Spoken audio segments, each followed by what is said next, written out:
দেখেন ভাই, আমি তো জাস্ট পরিশ্রম করছি, সফলতা দিছেন আল্লাহ, তার রহমত ছাড়া এগুলো কোনো কিছু সম্ভব ছিল না। কি জি কন্যা ভাই, উপরওয়ালা বলতে আমি কারো বিশ্বাস করি না, বুঝছেন? কেন ভাই? কেন ভাই, উপরওয়ালা যদি থাকতো তাহলে মানুষের রোগ বেলায় থাকতো না। উপরওয়ালা যদি থাকতো তাহলে মানুষের হিংসা হইতো। উপরওয়ালা থাকলে মানুষের কষ্ট থাকতো না। এখন যদি আপনি কোন আপনার দাড়িটি ছোট করে না দেন। ভাই থাক। আইসে উপরওয়ালা নিয়ে আমার জ্ঞান দিতে।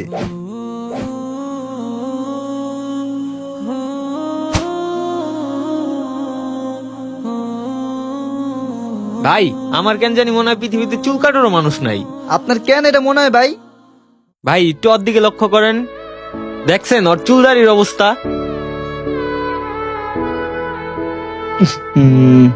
পৃথিবীতে যদি চুল কাটার মানুষ থাকতো, ওর চুলটাও কেউ না কেউ কাইটা দিত। ভাই দোষটা তো ওর, হয়তো আমার কাছে আসে না। ও আমার কাছে আসলে ও চুলদারি কাইটা সুন্দর করে দিতাম। আমার কাছে আসলে রাইট। يا حبيبي يا شافعي يا رسول الله